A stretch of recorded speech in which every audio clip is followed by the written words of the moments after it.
Heavenly Father God, tulungan na kami Apo nga mamanmit isa sa nga umununod kami pa iti panakamu kanya yung panakamu ti sa Apo. Tulungan na kami Apo siya ti aglid dito yung Bible study mi Apo. Pakawanan na kami Apo sa laka mamami nga pamilya mi kami Apo tinagan ni Jesus. Amen. Tati sao ti Diyos, Hebrews 4:12. Tati sao ti Diyos nabiyag ken napigsa. Ket natadtadem ngem uray anya akampilan adwa ti tadem na. Ket dumanon nga aging gati paglasinan ti kararwa ken ti espiritu. Wen dagiti nagsusuupan ken pata ket nasiglat nga agilasin kadagiti panunot ken panagem ti puso. Kunana ket Hebrews 4:12. For the word of God is quick and powerful and sharper than two-edged sword, piercing even to the dividing asunder of soul and spirit, and of the joints and marrow, and is a discerner of the thoughts and intents of the heart. So ano makita tayo, ket no amammo tayo ti sasaon ni Apo ket natadtadumpay talaga ng uray niya anya akampilan. So nga ti purpose na ti sasaon ni Apo ket ma-divide ti kararwa ken ti espiritu. No ammo tayo ti kararwa gamin ket pagayatan rikna ken panunot. So arajay sound dajay.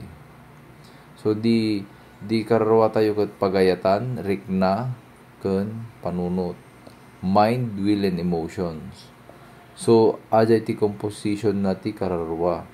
Ket no agad-adal ka ti sasaon ni Apo agbalin kan to nga familiar ti sasaon ni Apo no kasano sunan nagsasaon no anya ti kargahan na ti bawat sauna anya ti intention ni Apo kasjay ti mangyari. So nga foundational dajay masapol mo dajay tapno mapangka nga ammo mon ti boses ni Apo. No adda ti internal voice ti panunot kapanunutan na dajay ammom ton nga ni Apo dajay or mamam to no ay panunot ko lang dajay riknak lang dajay pagayatak lang dajay.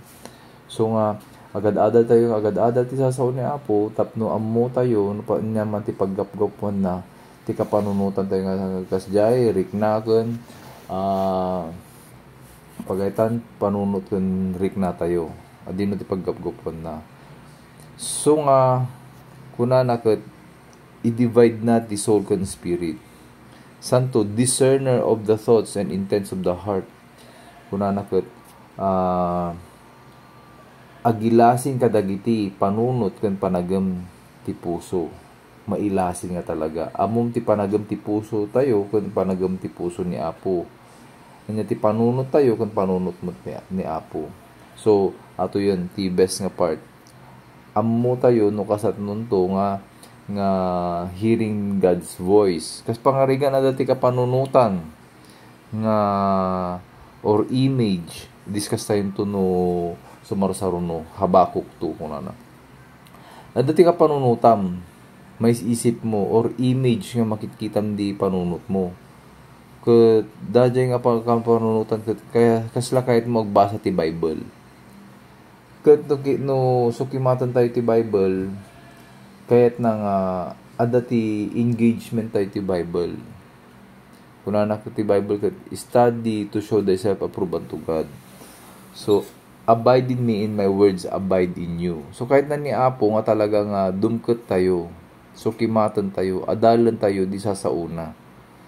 So ano, dati ka panunuto madajay, nakita di Bible dajay, ammom nga pagayatan ni Apo nga agadal ka ti Bible. So di panunot mo nga dajay nga kayat mo nga basa ti Bible, kahit mo agadal ti Bible, haan mo nga kapanunutan dajay. Kapanunutan ni Apo nga inted na kanya. Ni Apo ti agsasao, kat katungtungon na kangain ka, nagbasa ka ti Bible. Gamin, no si kadajay, naggapot ti pagayatam, madim kayat. Diriknam, madim kayat. Di panunot mo, madim kayat. Gamin, banlog laeng. Aday ti baga na ti bagi tayo. Ngem, ni Satanas met madi na kayat nga maisalakan ka kan madi na kayat nga agad adal ka ti Bible kahit naka nga awan ti panakaamom tapno dadaelen na ka. So nga ammo tayo nga dajay nga panunutan maamuan tayo nga naggapu kini apo dajay nga kapanunutan. So hopefully dajay ti best nga example nga nakita adupay na no kada ti kapanunutan nga kasla kayat mo agsubli tapno ikam di tao nga kasapulan na ti kwarta kasjay no palpalama ammom nga ni apo dajay. So nga adang ti wisdom met ni apo nga hang mo nga ited dajay gamin kastoy ammom ton. So by practice maamon tayo no kasatno tayo nga makipinagnakin ni apo. So God bless you. Agararagnak man ti closing in the mighty name of our Lord Jesus Christ. Father God, tulungam apo ngam aming nga saksakitin da in the mighty name of Lord Jesus Christ. Be healed in the mighty name of Jesus Christ. Lord, bless mo ka the finances da. Lord, no weapon formed against them shall prosper. Lord, wealth and riches shall be in their house. Agyaman kami apo ti naisharean nga Bible mo apo.